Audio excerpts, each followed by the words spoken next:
tiens à remercier le professionnalisme de chacun, rendu possible par l'instrument financier européen sur lequel ce projet est financé et qui montre sa résilience et sa flexibilité et sans lequel ce projet n'aurait pas pu voir le jour.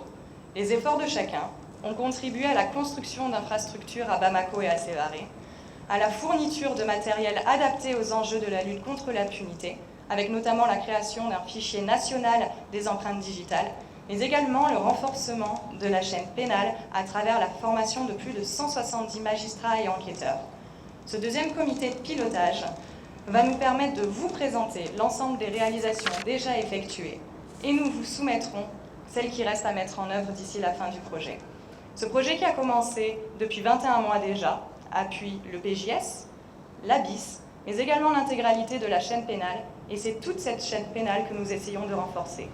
Notre présence ici témoigne de notre engagement fort et conjoint pour lutter contre le terrorisme et l'impunité dans le Sahel. Je vous remercie pour votre attention. Parce que ce qui nous réunit aujourd'hui, c'est finalement la lutte contre le terrorisme, lutte contre le crime organisé, et tout cela en conformité avec l'état de droit.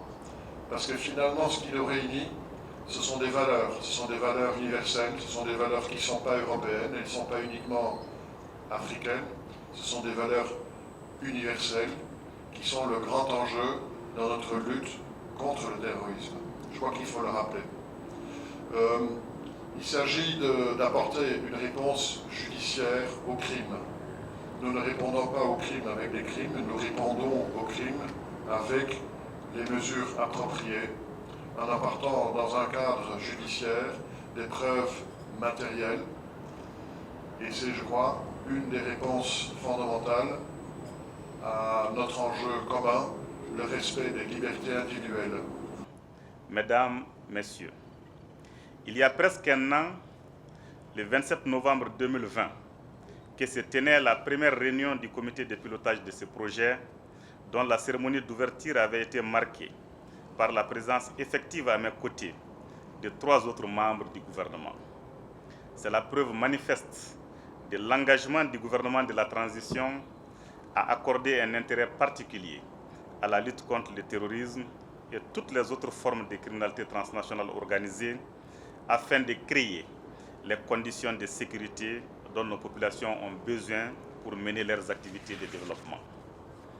C'est également la raison pour laquelle la lutte contre l'impunité sous toutes ses formes figure en bonne place dans les plans d'action du gouvernement de la transition. Excellences, Monsieur l'ambassadeur, Mesdames, Messieurs, cette deuxième réunion du comité de pilotage nous donne encore une fois l'occasion de saluer et de magnifier l'excellence de la coopération avec l'Union européenne qui a permis la mise en place de ces projets pilotes dont les réalisations correspondent parfaitement aux besoins de notre pays dans le cadre du renforcement de son dispositif de lutte contre le terrorisme. Ce programme, doté d'un budget de 2 292 500 000 francs CFA, soit 3,5 millions d'euros, a démarré le 3 janvier 2020. Son objectif principal est de contribuer, d'une part, à consolider les capacités d'action et l'efficience de la brigade d'investigation spécialisée à travers le respect des droits et des normes juridiques, sa dotation en locaux et en outils adaptés à ses missions, tant à Bamako que sur Sévaré, afin de rapprocher cette unité des lieux de commission des crimes, et d'autre part, à consolider les maillons de la chaîne pénale pour la formation des acteurs. À cet égard, je voudrais partager avec l'ensemble des membres du comité de pilotage ma grande satisfaction et ma fierté au regard des résultats obtenus dans la mise en œuvre du projet.